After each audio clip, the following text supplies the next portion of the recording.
Nous sommes aux États-Unis, quelque part dans l'univers nocturne et déroutant des beatniks, ces descendants des existentialistes.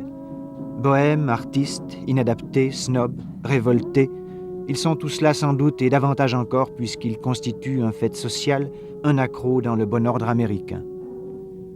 Individualistes, ils vivent pourtant en bande, en marge d'une société qu'ils rejettent autant que celle-ci les méprise. Ils fréquentent certains quartiers de San Francisco et Los Angeles, surtout Greenwich Village à New York, indifférents aux avantages du monde des bourgeois. Ils recherchent l'absolu avec excès, par le verbe ou le trait, la musique, ici martèlement d'objets sculptés métalliques, la drogue, l'alcool, le sexe et le rêve. Des profondeurs de ce mouvement intellectuel ont émergé quelques grands noms de la littérature américaine actuelle. Albee, Ferlinghetti, Ginsberg, Kerouac, Corso et d'autres. Allen Ginsberg est l'un de leurs papes. Au cours d'un voyage, il eut l'occasion d'approcher la vie religieuse et philosophique hindoue. Il en revint très influencé.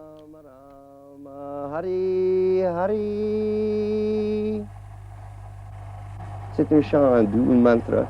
Le mantra pour la yoga, Kali, ou Kali, déesse Kali. Vous ne pensez pas qu'il y a un rapport entre les amis, le milieu ici et Saint-Germain-des-Prés d'il y a quelques années? Oui, pourquoi non? Sérieusement? Sérieusement? Le grand Tristan Tzara était une amie de quelques années avant. Elle est morte maintenant, on m'a dit. Vous croyez que si Tristan Tzara était vivant et avait votre âge, il vivrait comme vous? Je pense qu'il vivait comme ça. Cas d'exception, aux États-Unis, leur réalité nous surprend moins. Ils appartiennent à la lignée des romantiques, des surréalistes, des existentialistes qui, à des époques différentes, s'illustrèrent dans les courants artistiques européens. Lawrence Ferlinghetti, écrivain beatnik, les situe. Avant l'arrivée de ces poètes dans les 50, San Francisco avait toujours des écrivains anarchistes. Il y avait toujours un sentiment anarchiste des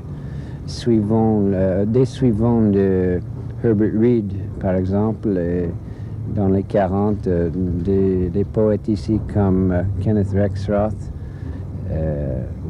étaient toujours contre le gouvernement, contre l'État, contre la guerre, et pour l'homme et pour l'humanité. Et comme ça, c'était une terre très fertile pour les idées beat qui étaient très sympathiques à tout ça. Vous étiez à ce moment-là les poètes beat, mais à quel moment vous a-t-on appliqué le mot beatnik? C'est un terme inventé par Herb Caen, qui est un journaliste à San Francisco, pour insulter les bohèmes. On dit que Kerouac a employé ce mot il y a longtemps dans le sens de béatitude, dans ce sens religieux. Et il y avait toujours un élément religieux dans les beats. Oui, ce mot-là, ça vient des nègres. Alors c'était avant Kerouac? Ben, certainement. C'était pas moi qui ai commencé tout ça. Moi, j'écris des livres seulement. Mais les journalistes, ils font une grosse histoire à propos de beat. Tu sais? C'est une histoire qu'ils ont inventée. Et les nègres, ils voulaient dire quoi quand tu parlais de beat? Ils voulaient dire qu'ils étaient pauvres, mais joyeux. Pauvres, mais joyeux. Ouais. Un clochard, un hobo, quoi. C'est un beatnik. Oui. Mm-hmm. Alors, ceux qui se tiennent à Greenwich, par exemple, les jeunes, 16, 17, 18 ans. Greenwich Village. Greenwich Village. Et puis qui s'appellent beatnik. We are beatniks. Ils sont joyeux, oui, ils sont pauvres. Mais est-ce que ça répond à la définition que les nègres faisaient du nom? Non, les nègres étaient vraiment beat. Ils se couchaient dans les subways, subways. Les métros. Les métros. Ils dormaient toute la nuit dans les métros. Puis ils se levaient le matin, puis ils allaient dans la rue, puis... en beat, man. Man, en beat. C'est les nègres qui ont commencé ça. Et la chose à propos de la beat, ça vient aussi des nègres, le jazz, la musique, toutes ces choses-là.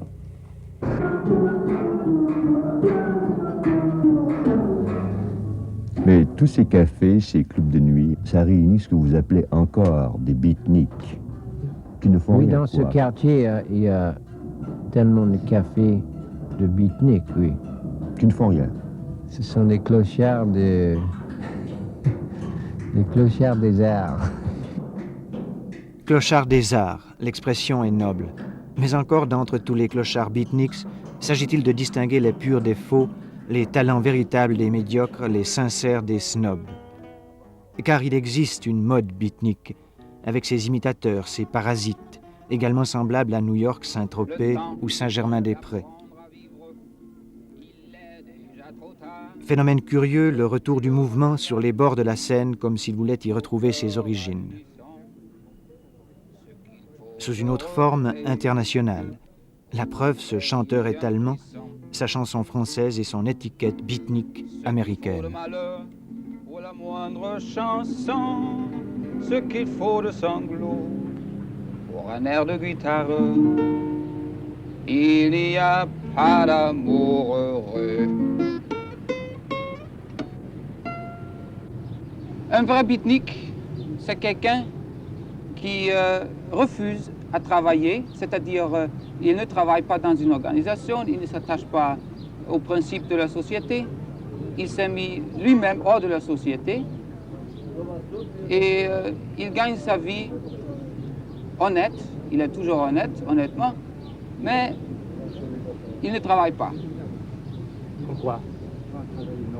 Il fait, comme pour moi par exemple, je dis moi, mais je parle aussi en même temps de tous les autres. On fait la musique, on fait la peinture, on fait patère, les craies, des portraits. Dans tous les pays, ça dépend de la situation. On se retrouve dans beaucoup de situations difficiles souvent et on gagne la vie comme il vient. Quel âge avez-vous? Moi, j'ai 24 ans maintenant. Et vous avez commencé à quel âge?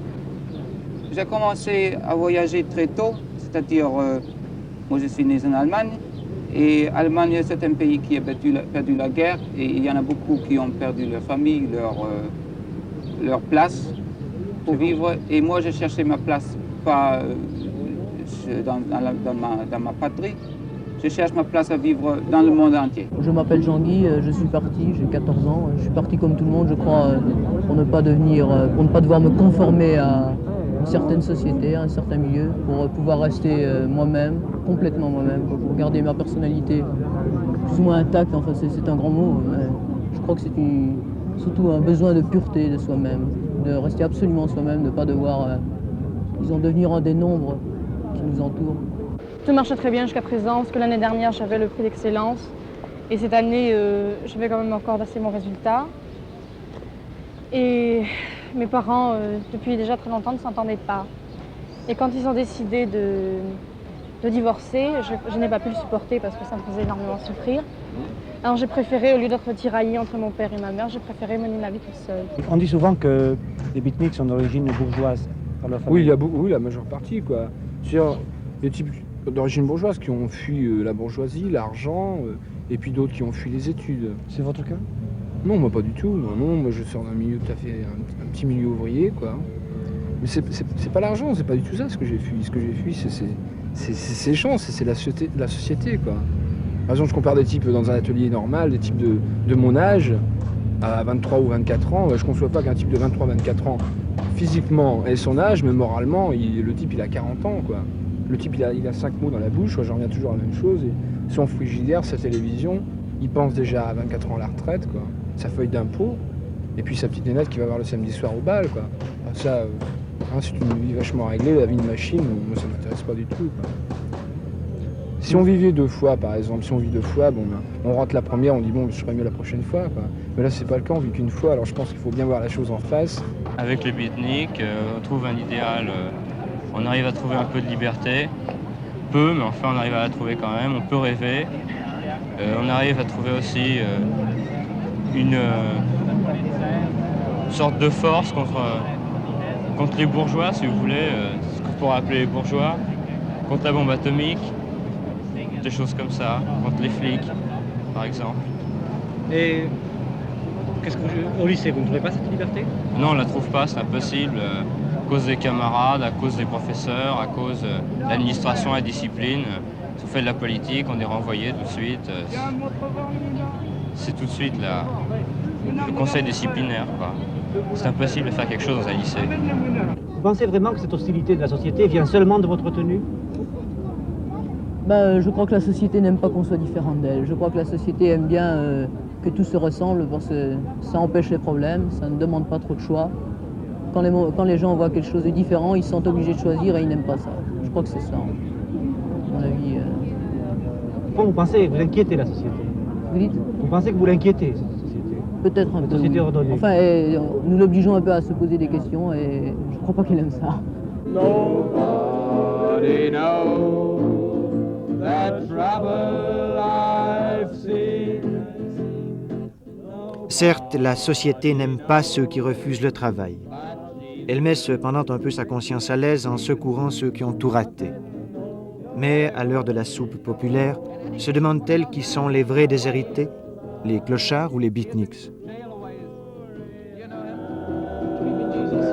Yeah, where is? I met him last year. I don't know where he is now. Spends most of his time in London. In London? Yeah, but because it was the last Sheffield, he was here. Yeah. I don't know where he is now. I don't see that. Avondale, one more time. Pourquoi devient-on beatnik? Pour fuir le monde ou le provoquer? Pour rêver ou pour créer, par idéalisme ou par défi? S'agit-il vraiment d'une doctrine ou n'est-ce pas plutôt une famille fraternelle ouverte à tous les écorchés vifs de l'existence? Nobody knows that trouble